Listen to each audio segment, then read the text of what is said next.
कृपातमहं वन्दे परमानन्दमाधवम् श्रीमन्मदनगोपालं बृन्दारण्यपुरन्दरम् श्रीगोविन्दं प्रपद्येऽहं दीनानुग्रहकारकम् वन्दे मुकुन्दमरविन्ददलायताक्षम् कुन्देन्दुशङ्खदशनं शिशुगोपवेशम् इन्द्रादिदेवगणवन्दितपादपीठम् वृन्दावनालयमहं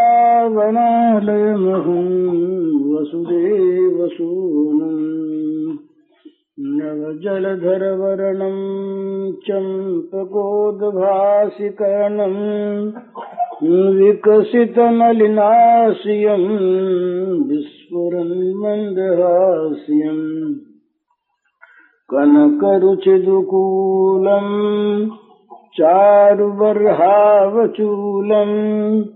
कमपि निखिलसारं नौमि गोपीकुमारम् वंशीविभूषितकरान्नवनीरदाभात् पीताम्बरादरुणबिम्बफलाधरोष्ठात् पूर्णेन्दुसुन्दरमुखादरविन्दनेत्रात् कृष्णात् परं किमपि तत्त्वमहं न जाने।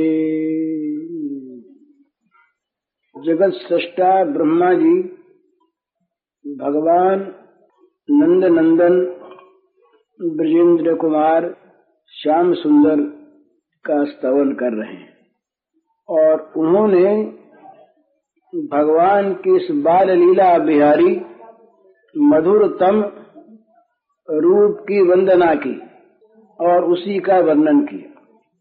उन्होंने ये कहा कि आपका जो स्वरूप है ये स्वेच्छामय है, पांच भौतिक नहीं है और केवल भक्तों पर कृपा करने के लिए ही प्रकट हुआ है।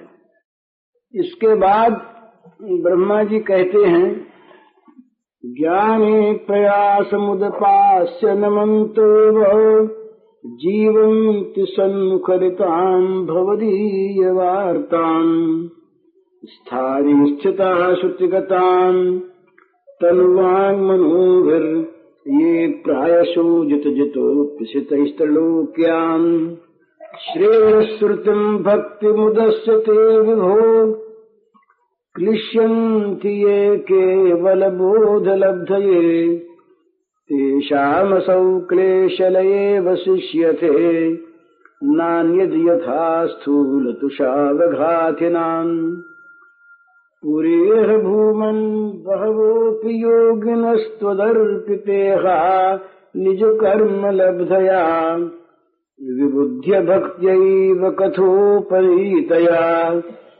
प्रपेदिरेजुच्युतते गतिं पराम् तथापि भूमन् महिमा गुणस्य ते विबोधुमर्हत्यमलान्तरात्मभिः अविक्रियात् स्वानुभवादरूपतो यनन्यबोध्यात्मतया न चान्यथा गुणात्मनस्तेऽपि गुणान् विमातुम् हितावतीर्णस्य कैशिरेस्य कालेन यैर्वा विमितासु कल्पैर्भूपांसवक्षे मिहिकाद्युभासः तत्तेऽनुकम्पां सुसमीक्षमाणो भुञ्जानैवात्मकृतं विपाकम् हृद्वाग्वपुर्भिर्विदधन् नमस्ते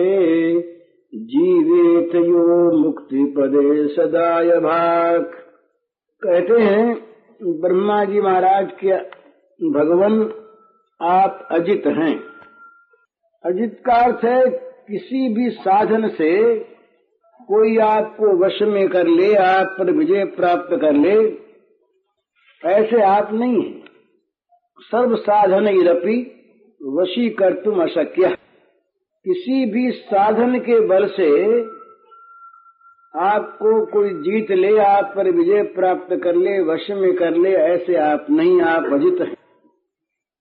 और त्रिलोक्याम ये ज्ञाने प्रयासम उदपास्य स्थाने स्थिताम सुसन्मुखरिताम श्रुतिगताम भवदीय वार्ताम, ये कहते हैं कि जो तुदीय स्वरूप ऐश्वर्य महिमादि विचारे, विचार के द्वारा, ज्ञान के द्वारा जो श्रम करते हैं, प्रयास करते हैं, और एक वो जो अपनी जगह स्थान पर रहकर, स्थान का अर्थ क्या करते हैं, बाकी तो सारे स्थान हैं, सताम निवास स्थाने तव तिष्ठन्तः, जहां तुम्हारे भक्त संत जन रहते हैं वहां रहकर, और सन्मुखरिताम उन संतों के, भगवत भक्तों के श्रीमुख से स्वभावतः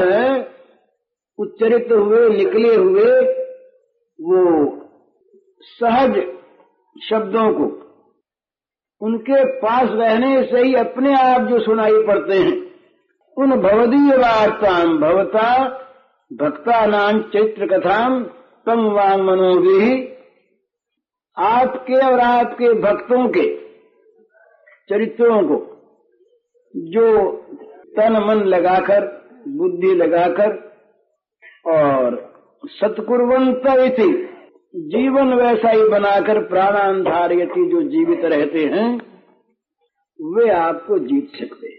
बड़ा सुंदर भाव है। माने भक्तों की, भगवत प्रेमियों की आचार स्थिति क्या होती है बतलाया है इसमें। वो क्या करते हैं, स्वाभाविक वो क्या करते हैं, तो दो बात वो करते हैं, कहीं जाते आते नहीं, कोई और प्रयास नहीं करते, अपनी ज्ञान गरिमा से भगवान को वो जान लेंगे, इस प्रकार की कभी वो कल्पना नहीं करते अपने मन में। वो केवल आपके भक्तों के समीप रहते हैं और वे भक्त स्वाभाविक जो कुछ आपकी लीला कथा का वर्णन करते हैं, स्वाभाविक उनको सुनते हैं और उसी सुनने के परायण अपने जीवन को बना लेते। इस प्रकार के जो लोग हैं वे आप पर विजय प्राप्त कर लेते हैं। ये भगवान से ब्रह्मा जी ने कहा। तो ये जितनी भी दूसरी बाह्य साधनाएं हैं, ये सारी साधनाएं उचित हैं, योग्य हैं, इनका खंडन नहीं, परंतु वे जो तुम्हारे प्रेमी भक्तजन हैं उनका जीवन तो एक ही बात में जा करके टिक जाता है, आपकी मधुर मधुर लीला कथा सुनते रहें और सुनते रहें आपके प्रेमी जनों के श्रीमुख से। तो पिता में बोलते चले जाते हैं कि जो भक्तजन हैं वे आपके स्वरूप की, तत्व की, ऐश्वर्य की महिमा पर विचार नहीं करते, आवश्यक भी नहीं समझते और न इसके लिए वो आयास करते हैं, श्रम करते हैं, न वो तीर्थों में जाने का ही प्रयास करते हैं। वे तो बस शांत चित्त से, बिना व्यग्रता के, जहां आपके भक्त संत रहते हैं उन अपने स्थानों में निवास करते हैं। तो निवास करने योग्य स्थान कौन सा? ये कहते हैं अपने स्थान में निवास करते हैं, कहीं जाते आते नहीं। स्थाने स्थिता, तो वो स्थान कौन सा? कहते हैं कि जहां आपके संत जन, भक्त जन, प्रेमी जन निवास करते हैं वही रहने योग्य स्थान है, बाकी सारे अस्थान हैं। क्योंकि वहां भवदीय वार्ता, भगवान की बात सुनने को नहीं मिलती। जहां संतों का, प्रेमी जनों का निवास नहीं है वहां भगवान की बात सुनने को नहीं मिलती, और सुनने को कहीं मिलती भी है तो वो विषय वार्ता के अधीन होकर मिलती है। माने विषयों की, भोगों की प्रधानता रहते हुए ही कहीं भगवत चर्चा होती है विषया विलासा को लेकर, विषयासक्ति को लेकर। प्रत्येक कर्म में प्रेरणा और उद्देश्य दो रहते हैं। कौन कर्म किस भाव से प्रेरित है और किस कर्म का क्या उद्देश्य है। तो जो कर्म केवल भगवत प्रीति की प्रेरणा से संपन्न होता है और जिस कर्म का उद्देश्य भगवत प्रीति ही है, वो तो है भजन असली। और चाहे उसका रूप भजन भी हो और उसका निषेध नहीं, वो किसी भाव से होना अच्छा है, परंतु जिसकी प्रेरणा में विषय है और जिसकी सिद्धि में विषय प्राप्ति है। माने जो किया जाता है भोगों की प्राप्ति के लिए और किया जाता है भोग सुख की प्रेरणा से, वो विषय के अंतर्गत ही है, वास्तविक भजन नहीं है। तो वो स्थान कौन सा, जिस स्थान में ये प्रेमी लोग रहते हैं, तो वो कहते हैं कि वो स्थान उनका वही है जहाँ पर प्रेमी संत जन निवास करते हैं। बाकी सारा अस्थान है, भोग स्थान है। आजकल बहुत से स्थान बन गए, स्थान पाकिस्तान, अमुक स्थान। तो भोग स्थान और भगवत स्थान ये दो हैं।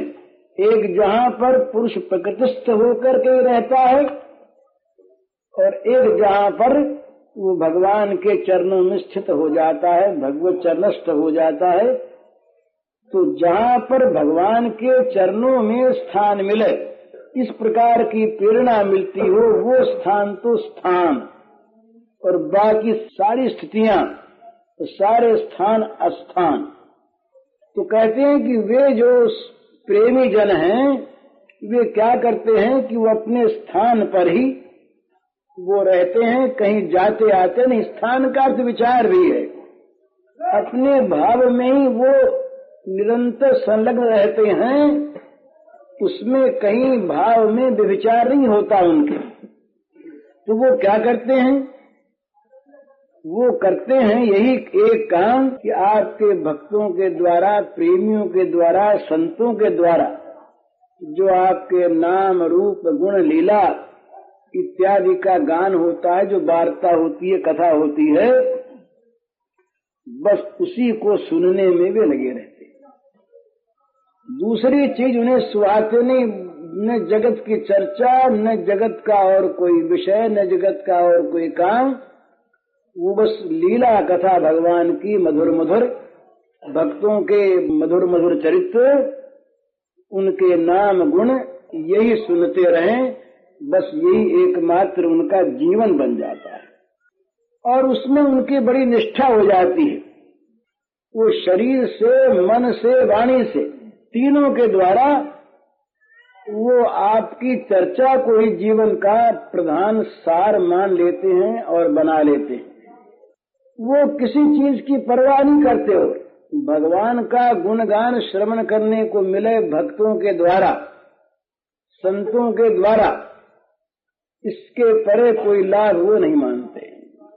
दूसरी बात, उनको सुहाती नहीं, उनके लिए आदर की वस्तु, और उनके लिए केवल आदर की वस्तु ही नहीं, उनके प्राण धारण का अवलंबन, जिस पर उनका जीवन निर्भर करता है, वो वस्तु बच जाती है केवल तुम्हारी मधुर चर्चा।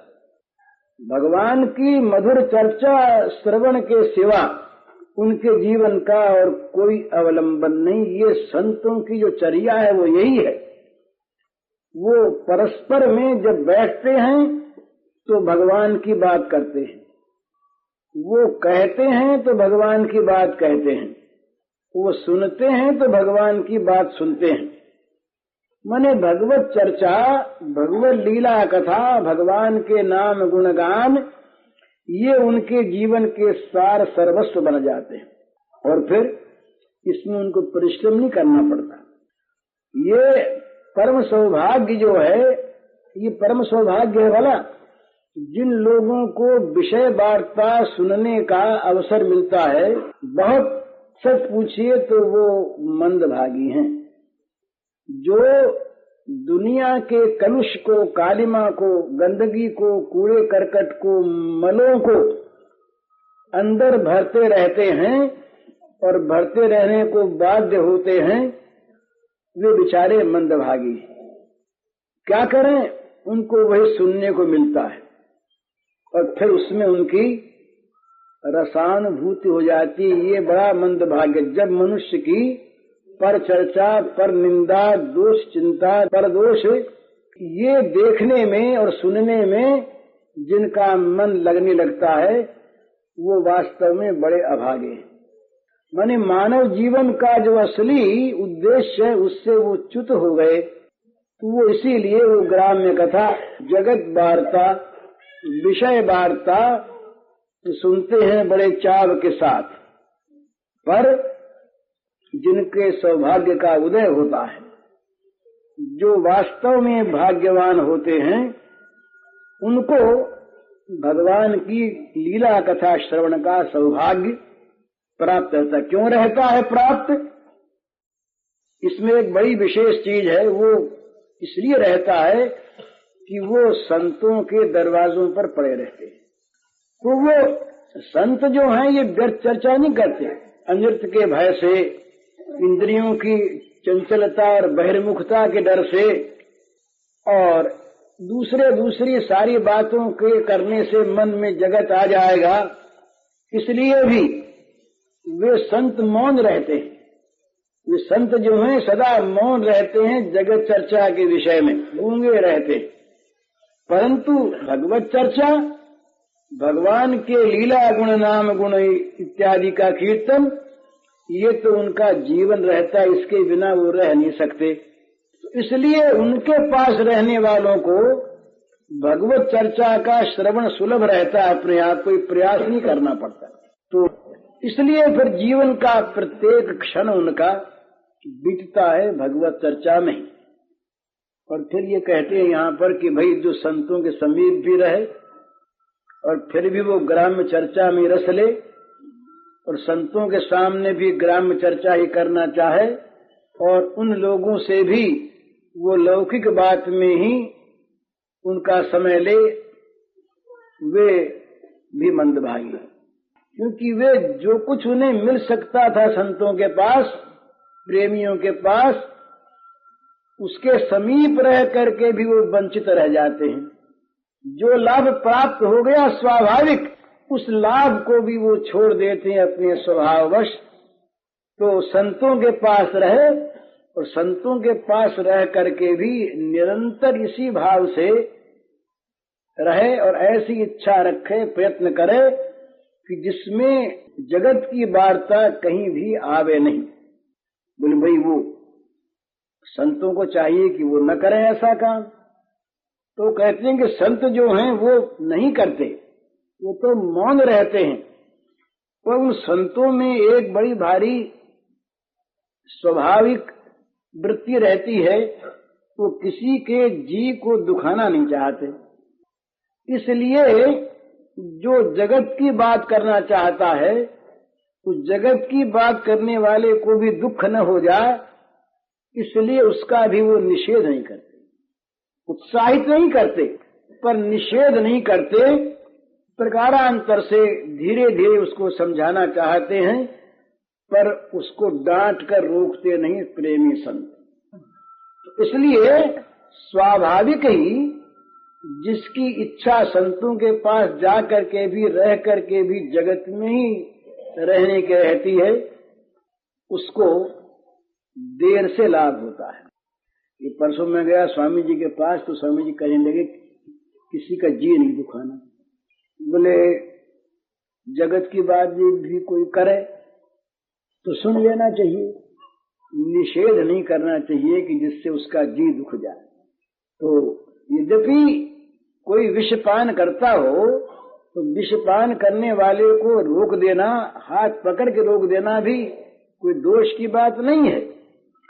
परंतु संत जो हैं वो इतने विगलित चित्त रहते हैं उनका हृदय इतना द्रवित रहता है पर दुख से कि वो किसी जीव को जरा सा भी दुख हो जाए इसको सहन नहीं कर सकते।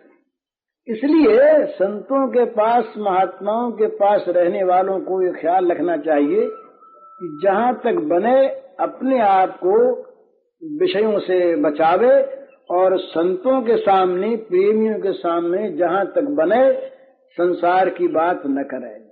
उनसे तो जो असली लाभ लेना हो वही ले, नहीं तो वो सामने आकर के भी वंचित रह जाएगा। वो संत तो अपनी ओर से बात नहीं चलाते, वो तो मौन रहते हैं, वो बात चलाते हैं भगवान की। भगवत चर्चा ही उनके जीवन का स्वभाव रहता है। तो इसलिए पास रहने वालों को सुलभता से वो चर्चा मिल जाती है, प्रयास नहीं करना पड़ता, रहना ही प्रयास है, पर अपने उसमें विघ्न रूप न हो।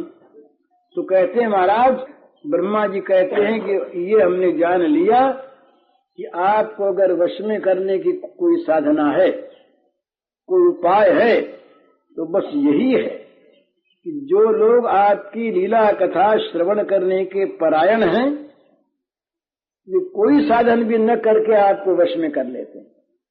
आपकी चर्चा ये आपको बड़ी प्रिय है। तो जिन लोगों का जीवन आपकी चर्चा में बीतता है, आप उनके द्वारा जीत लिए जाते हैं और किसी से नहीं जीते जाते। कोई भी संसार में किसी भी साधन के द्वारा, किसी अभ्यास के द्वारा आपको जीत ले, ये संभव नहीं है। परंतु वे आपके प्रेमी, आपके लीला कथा में निरंतर रत रहने वाले जो भक्त हैं, वे, उनकी जीवनचर्या ऐसी बन जाती है कि निरंतर उनके पास आपको रहना पड़ता है। बड़ी प्रिय वार्ता लगती है भगवान को। इसलिए ये भागवत में आया है पहले कई बार। सत्संग जो होती है ना, सत्संतों का संग, कि संतों के संग के भी कई रूप हैं। एक सत्संग वो जो अच्छी बुद्धि दे, एक सत्संग वो जिसके द्वारा पाप का त्याग होता हो, एक सत्संग वो जिसके द्वारा ज्ञान की प्रेरणा मिलती हो, एक सत्संग वो जो मुक्ति का साधन बताता हो, सभी उत्तम है। और एक सत्संग वो जो प्रेमियों के साथ संग हो, जिसकी तुलना में मोक्ष भी कोई वस्तु न हो।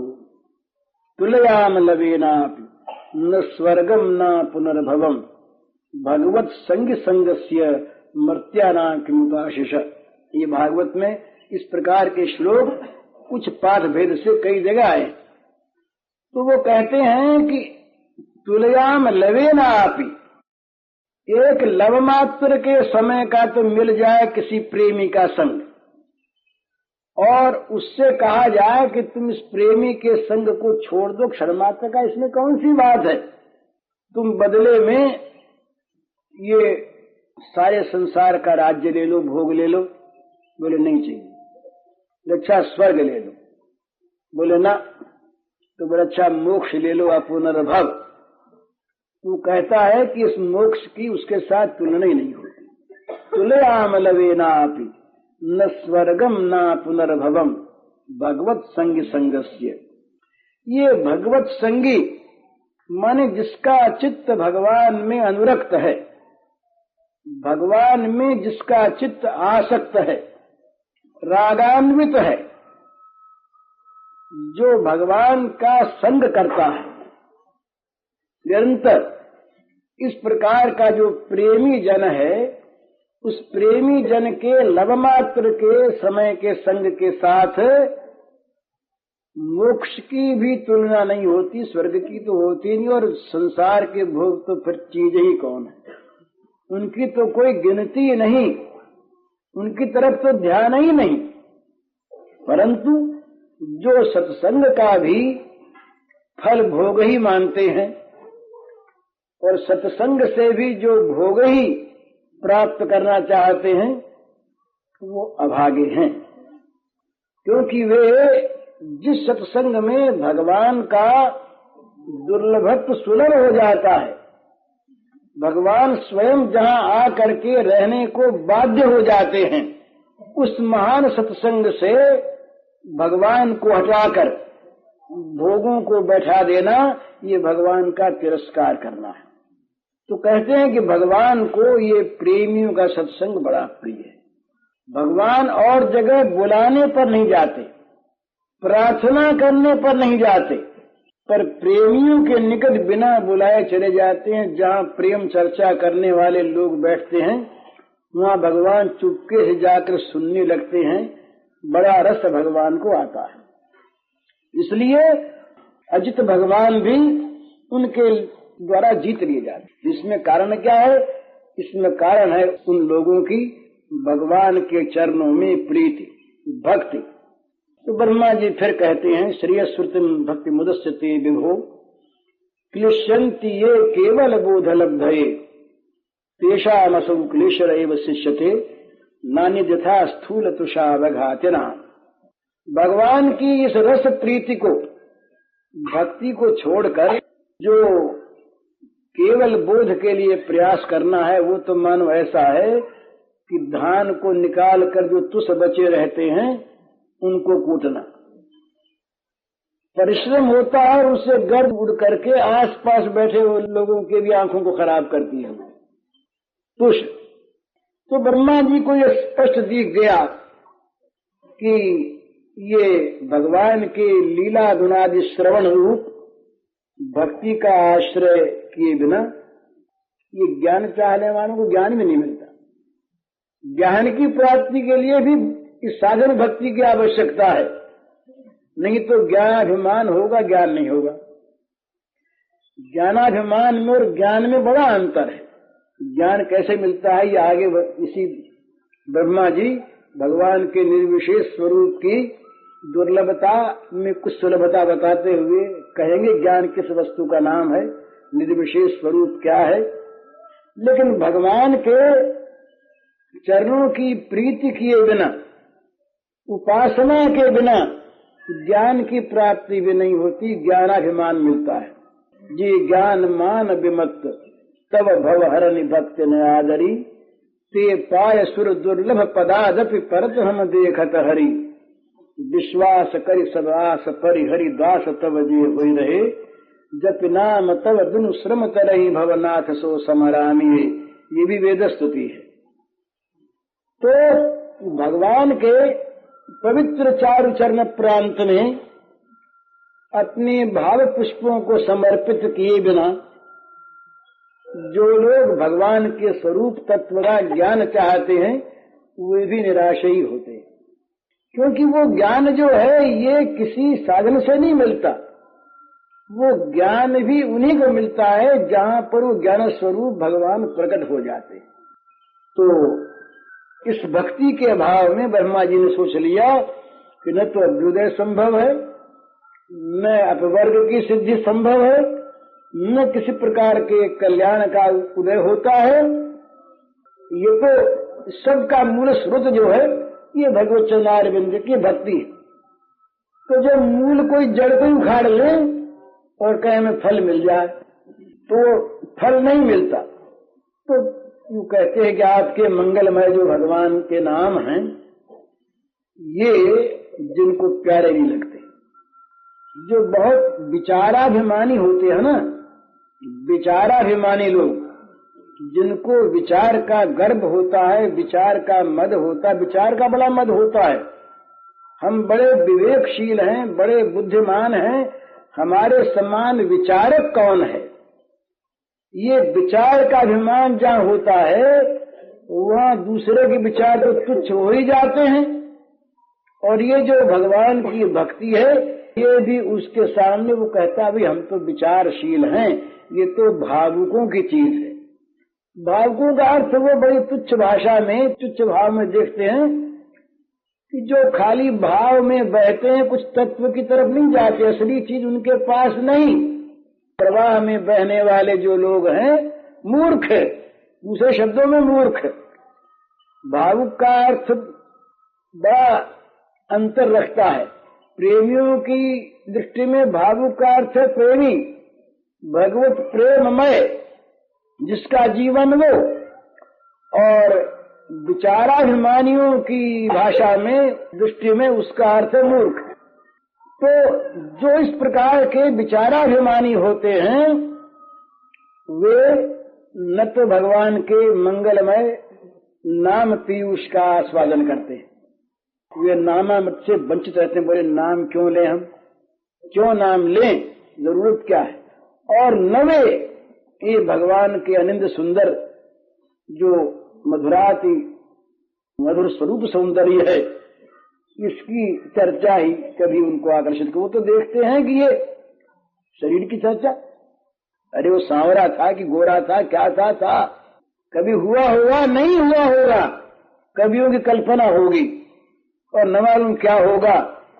ये सब व्यर्थ की बातें, हम लोग बड़े भारी विचारक तत्वज्ञ ये व्यर्थ की बातें सुनने में समय लगावे तो न तो उनको नाम पीयूष पान करने को मिलता है और न भगवान के अनिंद सुंदर मधुराति मधुर रूप की चर्चा उनके चित्त को आकर्षित करती है, और वो न फिर अनंत कल्याणमय भगवान के जो अचिंत्य अनंत गुणगण हैं उनका वर्णन श्रवण करने में ही वो लगते हैं, इनको व्यर्थ समझते हैं। जगत की चर्चा तो वो कर लेते हैं क्योंकि वहां पर जगत में वो तत्व का अन्वेषण करते हैं तत्वाभिमान से, लेकिन भगवत चिंतन भगवान के गुण गणों का वर्णन श्रवण ये उनको प्रिय नहीं लगता, और न उन्हें भगवान की दिव्य लीलाएं, भगवान का चिदानंदमय विहार, ये वृंदावन का भगवान का जो आत्म विहार है ये कोई मामूली वस्तु थोड़ी ही है, पर तत्वाभिमानियों को ये नहीं खींच सकता। वो कहते हैं कि ये सब व्यर्थ में मंद अधिकारियों की चीज है, जो लोग वहां तक नहीं पहुंचे वे लोग इनमें उलझे रहते हैं, उलझ करके अंतकरण की शुद्धि होने पर कभी तत्व तक पहुंच जाएंगे, ऐसा विचार के द्वारा वो सिद्ध करते हैं।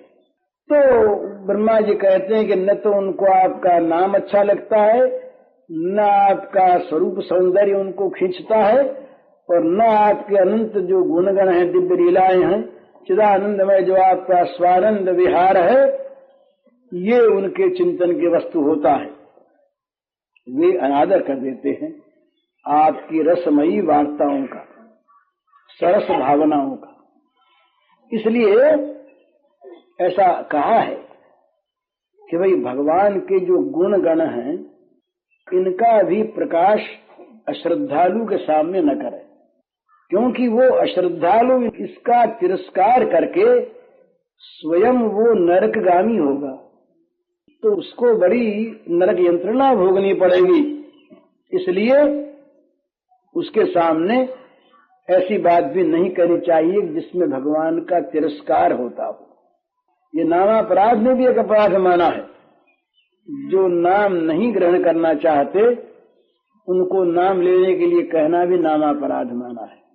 तो इसीलिए वे लोग जो हैं क्या करते हैं कि ये भवदीय वार्ता, भगवान की लीला कथा श्रवण और कथन, भगवान की मधुर मधुर चरित्र की बातें, ये इनको छोड़ करके और केवल आत्मबोध के लिए ही वो प्रयास करते हैं, सतत परिश्रम करते हैं, पर उनका प्रयास निष्फल होता है। अजी ज्ञान तो अपने आप हो जाता। जहां सर्व मंगल निकेतन भगवान की भक्ति का आश्रय हुआ तो आत्मबोध तो उसके फल रूप, उसके आनुषंगिक रूप में प्राप्त होता अपने आप। भक्ति को छोड़कर ज्ञान रह नहीं सकता, वो तो अपने आप आएगा। जहां जगत में आसक्ति हटी और भगवान में अनुरक्ति हुई कि भगवान का स्वरूप तत्व अपने आप प्रकाशित हो जाएगा। ये विषयासक्ति जो है आगे आएगा इसमें निर्विशेष तत्व के कथन में, कि जब इंद्रियां हट जाती हैं तमाम विषयों से तब भगवान का ज्ञान प्राप्त होता है, और भक्त की इंद्रियां हटी हटी रहती हैं। भक्त का तो ज्ञानियों का, ज्ञान के साधकों का केवल चित्त जाता है भगवान की ओर, वे अपनी इंद्रियों को तो मान लेते हैं कि इनकी क्रिया तो कोई क्रिया है ही नहीं, ये तो गुणा गुणेश वर्तनता। इस प्रकार से वे उनको छोड़ देते हैं। लेकिन जो प्रेमी भक्त हैं वो तो प्रत्येक इंद्रिय के द्वारा भगवान का रसास्वादन करते हैं। उनकी इंद्रियां विषयों में रह नहीं सकती। ये कसौटी है भला। कान, नाक, मुंह, जीभ, त्वक, ये सब के सब भगवान के साथ संपर्कित हो जाते हैं, उनके संबंधित हो जाते हैं।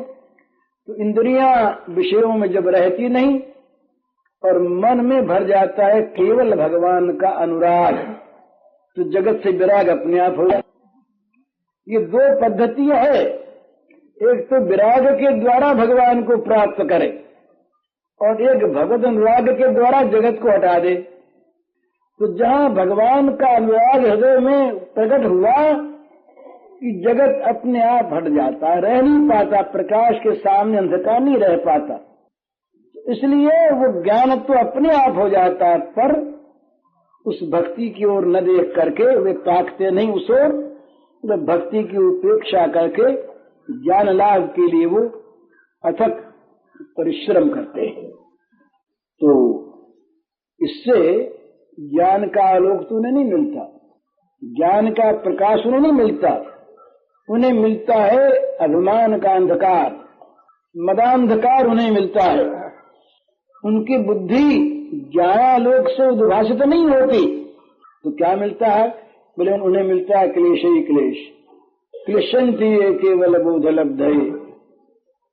उनको हाथ लगता है श्रम मात्र, साधन श्रम मात्र, क्लेश ही क्लेश, इसके अतिरिक्त और कुछ नहीं। कई सिद्धियां योगियों को मिलती है, वो योगियों की सिद्धि को नहीं मिलती। ये तो बस बिल्कुल वो क्लेश ही भोगते हैं। तो कहते हैं भाई क्यों? बोले इसलिए कि सारी सिद्धियों का मूल तो है भगवान के चरणों की अर्चना। जो लोग ये समझते हैं कि भगवान से संबंध हटाकर हम किसी सिद्धि को, किसी साधन का शुभ फल हम प्राप्त कर लेंगे, ये संभव नहीं है। वो उनके लिए बच रहता है वो असफल प्रयास मात्र। प्रयास किया प्रयास किया प्रयास किया, तो बोले ये क्यों ऐसा मिलता है? तो उदाहरण देते हैं कि धान में से चावल अगर अलग कर दे, तंदूर निकाल ले, तो रह जाए वो धान का केवल तुष, भूसी का ढेर रह जाए, जहाँ अन्न का नहीं है उसको कोई कूटे तो क्या मिलेगा बताइए? स्थूल पेशाब खाते ना, वो जो तुझको कूटेंगे, चाहे उखल में, चाहे ढेकी में, चाहे कैसे ही, उनको क्या मिलेगा? परिश्रम मिलेगा कहीं? धान का कण तो उसमें है नहीं, तो सिद्धि सफलता तो है नहीं। बस कूटते कूटते उनका हाथ दुखने लगेगा और उसमें से वो गर्द उड़ेगी। उनकी आंखों को अंधी बनाकर आस पास वालों के अगर आंखों में गिरी तो उनकी आंखों को भी खराब करेगी। तो तेषामशौ क्लेशलये वशिष्यते नान्यत यथा स्थूल तुषावघातिनाम्। भक्त सरोवर अति गंभीरा, झरना अमित झरे तेहि तीरा। ऐसी सरस भक्ति सुखदानी, तेहि तज अपर ठाम रुचि मानी। तासु सकल श्रम विफल गुसाई, श्रुति पुराण संतत इम गाई। जिमिकु अल्प धान्य को त्यागी, धान अभास घनो अनुरागी। कंडन करे ताहि रुचि मानी, लयन अन्न सहे दुख खानी। तिमि तव भक्ति त्याग नर मूढ़ा, सहे कोटि दुख मोह अरूढ़ा। ये भी मुहासक्त का ही काम है। तो कहते हैं कि महाराज ये फिर कहते हैं कि पुरे भूमन बहुपयोग सुदर्पित निज कर्म लब्धया विबुद्ध भक्ति कथोपनीतया प्रपेदरेन्युचितगतिम पराम। ये केवल ये महिमा जो भक्ति की है, ये कहने मात्र की नहीं है। ये ब्रह्मा जी प्रमाण देते हैं कि पहले के, अतीत के अनंत संतों का जीवन इसका प्रमाण है। हे भूमन, हे अपरिच्छिन्न प्रभो, आप तो सब जानते हैं, हम क्या बतावें आपको, क्या छिपा आपसे। ये इस जगत में जो मेरे द्वारा निर्मित ये जगत है, इस जगत में ऐसे बहुत योगी हो चुके हैं जिन लोगों ने योग के साधन को अपनाया, ज्ञान को अपनाया और साधन की ऊंची से ऊंची अवस्था पर भी पहुंच गए, फिर भी ज्ञान की वास्तविक ज्योति जगी नहीं, आप प्रकट नहीं हुए, उनके हृदय में प्रकाश नहीं आया ज्ञान सूर्य की रश्मियों का। तब वे फिर लौटे और आपके भक्ति मार्ग पर आए। ये राजमार्ग है, शरण हुए आपके। तो जब उनके जीवन की धारा वही आपकी ओर, तो सारी इंद्रियों का व्यापार होने लगा केवल आपके उद्देश्य से। वाणी वर्णकथनी श्रवणों कथायाम, सारी चेष्टाएं समर्पित हो गई आपके श्री चरणों में। तो क्या हुआ, उनके मन का मल तत्काल धुल गया। तो और फिर आपकी वार्ता में, आपकी कथा में, श्रवण में और गान में उनका मन आदर भाव करने लगा। ये व्यास जी, सुखदेव जी, नारद जी, ये क्या किसी निम्न कोटि के संत हैं? ये तो संतों के निर्माता हैं, संत निर्माता। नारद जी ने तो संत ही संत बनाए। वाल्मीकि जी को नारद जी ने तैयार किया, व्यास को नारद ने तैयार किया, और व्यास ने भगवान के गुण गा गा करके न मालूम कितने अनंत जीवों को भगवत पथ में लगा दिया। पर उन्होंने किया क्या? भगवत गुणगान किया, भगवत गुण श्रवण किया। नारद जी का तो यही काम कि वो भगवत गुणगान के बिना टिक नहीं सकते। और वो कहते हैं कि भागवत में आया है प्रारंभ में ही कि अब तो मेरा भगवान से इतना ज्यादा निकट का संबंध हो गया, घुल मिल गए, कि मैं जहां वो सुर छेड़ कर पुकारा भगवान को मैंने कि महाराज, बोले आ गए, आहूते हुए, जैसे कोई बुलाया हुआ पुकारा हुआ आ जाता है, वैसे ही मेरा वो शब्द निकलते ही भगवान वहां पर आ जाते हैं। ये भगवान वश में हो गए। क्यों हो गए? वो गुणगान परायण। तो गुण गाना और गुण श्रवण कराना, ये मनुष्य के जीवन में सर्वोच्च साधन और सर्वोच्च ऊंची स्थिति है। नारद व्यास सुखदेव का यही जीवन का स्वरूप है। ते सभाग्या मनुष्येषु कृतार्था नृप निश्चितम स्मरंत ये स्मारयंति हरिर नाम कलौ युगे। वो कहते हैं कि वे इस कलयुग में, हर एक युग में ही यही भाग्यवान हैं और वे अवश्य ही कृतार्थ हो चुके जो केवल भगवान का गुण स्मरण करते हैं और दूसरों को कराते हैं। तो गा करके, सुन करके ये स्मरण कराया जाता है। तो कहते हैं कि बस जब वे संत, ज्ञानी लोग, योगी लोग इधर मुड़े और जब उनकी इंद्रियों के सारे व्यापार तुम्हारी अर्चना के स्वरूप बन गए, तब क्या हुआ, वो जो अभिमान का मल था वो धुल गया और वे रात दिन तुम्हारी कथा सुधा के वितरण और पान में ही निमग्न हो गए। तो जहां ये भक्ति का उन्मेष आया कि ज्ञान अपने आप आ गया। ज्ञान तो भक्ति का बेटा है। जहां भक्ति आएगी वहां ज्ञान अपने आप आ जाएगा, ज्ञान रहेगा नहीं। भक्ति को छोड़कर ज्ञान रह नहीं सकता। तो ब्रह्मा जी कहते हैं कि महाराज फिर कोई विलंब नहीं हुआ, उनको स्वतः ही ज्ञान हो गया और आपके परम पद की प्राप्ति, गतिम परम, वो परम गति उन्हें अपने आप प्राप्त हो गई, कुछ करना नहीं पड़ा। लेकिन जो प्रयास करते हैं भक्ति को छोड़कर ज्ञान के लिए, उनको ज्ञान नहीं मिलता, ज्ञानाभिमान मिलता है। और भक्ति न होने से आपके मधुर मधुर ये बाल लीला विहार का तो दर्शन उनके भाग्य में कभी बदा होता ही नहीं।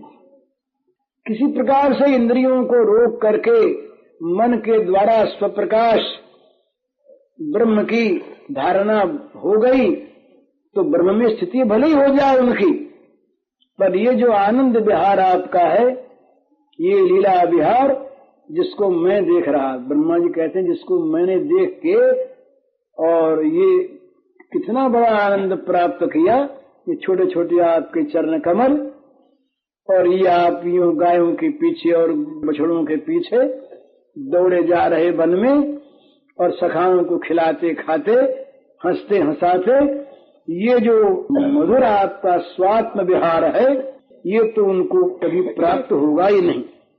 लेकिन जो आपके इस पर आ गए, उनको ज्ञान भी मिल गया, परम पद की प्राप्ति मिल गई, और आपके प्रेम का आश्रय करने से वे फिर आपके इस रूप का दर्शन भी प्राप्त कर सकें। तो हे भूमन पूरब जो जोगी, तिज गृहाज सुख भये विजोगी, करी बहु जतन ज्ञान हित भारी, मिलो ज्ञान नहीं भय दुखारी, पाछे निज इहा सब जेती, तुम्हें समर्पई मन बच तेती, सुन तब कथा भक्ति ये आई, जान्यो आत्म रूप बनाई, तेन रसज प्रयास बिन मुक्त लय सुख कंद, परेन भव निधि माहि पुनि मिटे सकल जगत द्वंद। मुक्ति भी मिल गई उन्हें। अब वो इतना जब कहा ब्रह्मा जी ने, अब वो भगवान के श्रीमुख की ओर फिर नजर गई। वो तो बार बार कैसे जाते हैं, देखते जाते हैं। ब्रह्मा जी की विचित्र दशा है, आंखों में प्रेम के आंसू बह रहे हैं, शरीर रोमांचित है, बार बार भगवान के श्रीमुख का दर्शन करते हैं। दर्शन करते ही वो तत्व जाग उठता है, वो तत्व कहने जाते हैं, इतने में फिर वो प्रेम आ जाता है, फिर विह्वल हो जाते हैं। तो ये चिदानंदमय भगवान के श्री विग्रह का वो अनंत अपरिसीम, वो पारावार विहीन जो स्वरूप सौंदर्य और महत्व है, उसकी महिमा में डूब गए और बोले कि ये तो हम क्या कहने जा रहे हैं, इनके स्वरूप को हम बताने जा रहे हैं, इनका स्वरूप तो अज्ञेय है। अब इतना मन में आते ही अब निर्विशेष रूप ध्यान में आ गया। निर्विशेष सहज है ना, सविशेष की अपेक्षा। निर्गुण रूप सुलभ अति, सगुण न जाने कोई। ये भगवान के शरीर को, श्री विग्रह को, लीला को माइक मानना सहज है, और माइक गुणवान इनको समझ करके और माया के गुण जो है ये मिथ्या है, यूं मानकर इनके स्वरूप को मिथ्या मानना भी सहज है। पर इनके गुणगण भगवत स्वरूप हैं, इनका देह भगवत स्वरूप है, ये समझ में आना, ये उपलब्ध होना और इसके रस को प्राप्त करना, ये सहज नहीं है, बड़ा कठिन। आत्माराम मुनि भी इसको नहीं प्राप्त कर सकते सहज में। तो इनको स्मरण हो गया निर्विशेष सहज रूप का, वो भी दिखाई दिया बड़ा कठिन।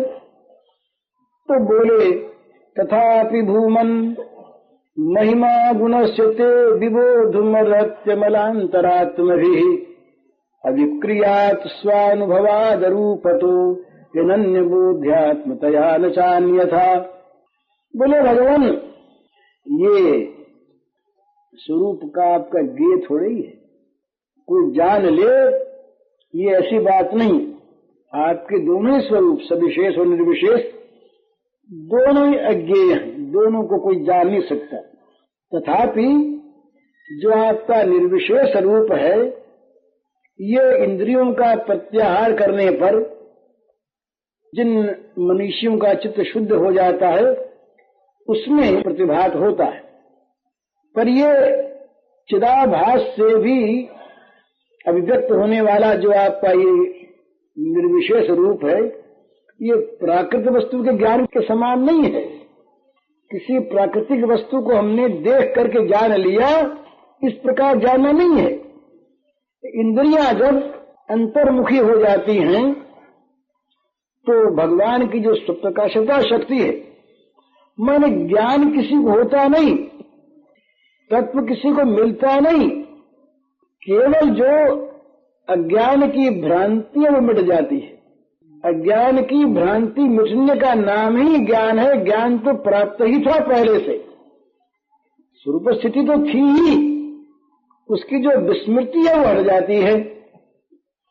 तो वो भगवान की जो स्वप्रकाशा शक्ति है उसके द्वारा जब चित्त आत्माकार बन जाता है तो भगवान का स्वरूप प्रतिभाषित होने लगता है।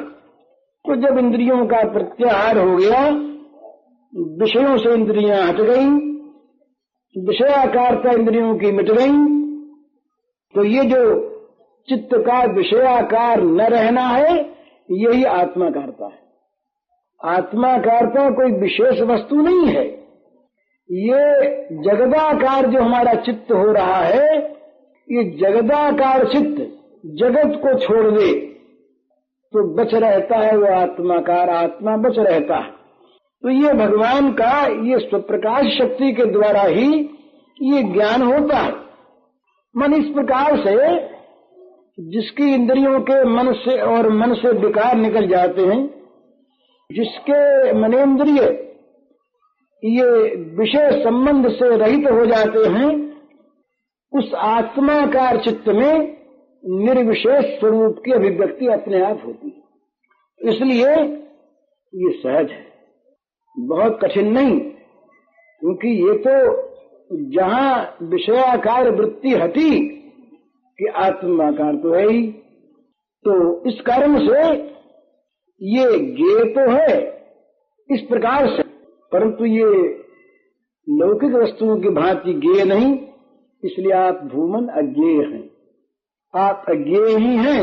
ये जो ज्ञेय तत्व है आपका, ये किसी ज्ञाता के द्वारा नहीं देखा जाता, ये ज्ञेय ही ज्ञाता बन जाता है। तो ज्ञेय वस्तु कोई रहती नहीं तो ज्ञाता भी नहीं रहता, त्रिपुटी मिट जाती है, वहां केवल वस्तु रह जाती है और वस्तु वो स्वाभाविक है। इसलिए ये रूप जो आपका है ये सहज है। उसकी अपेक्षा दुर्लभ होने पर भी, गहन होने पर भी, कठिन होने पर भी और इसकी महिमा को जानने में आ जाती है महाराज। किंतु तुम्हारा जो सगुण स्वरूप है उसकी महिमा को जान ली जाए, ये महाराज संभव नहीं। आप अनंत हैं, अनंत की महिमा अंत वाला को जान नहीं सकता।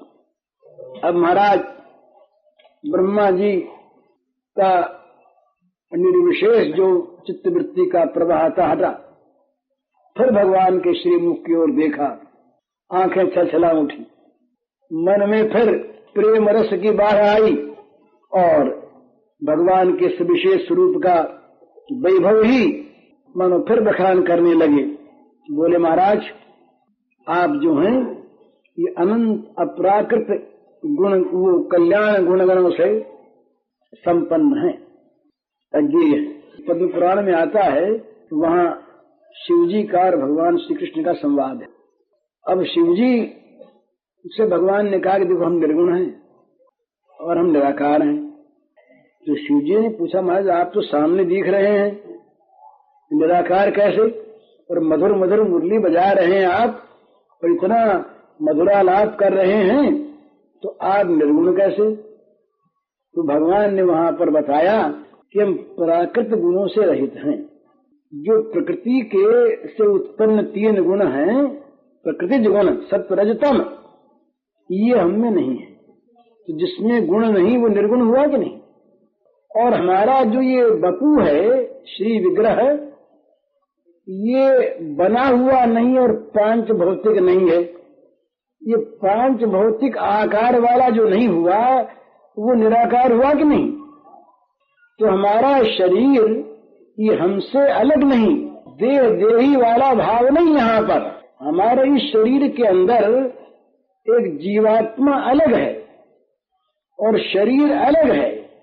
जीवात्मा के सकाश से ही इस शरीर में सत्ता स्फूर्ति आती है, चेतना आती है। विराट बना तो जब तक भगवान प्रविष्ट नहीं हुए तब तक चेतना नहीं आई, सारे गोलक बन गए। तो इस शरीर में जीव जब तक चेतन न आवे तब तक शरीर चेतनाहीन है, क्रिया शून्य है हमारा। पर भगवान का शरीर ऐसा नहीं। इस आकार के अंदर, इस आकार में स्पंदन पैदा करने वाला, स्फूर्ति पैदा करने वाला वो चेतन तत्व अलग है, लेकिन भगवान का जो श्री विग्रह है उसमें चेतन तत्व अलग नहीं, वो श्री विग्रह ही भगवान है। उसमें देही देह का भेद नहीं, वो देही भगवान और भगवान ही देह। इस प्रकार से वो उनके जितने गुण हैं वे सारे गुण भगवत स्वरूप, इसीलिए वे गुण जो हैं ये खींचते सबको। इस भगवान का एक नाम है श्री कृष्ण का आत्मा राम गणाकर्षी, ये उनका एक नाम है।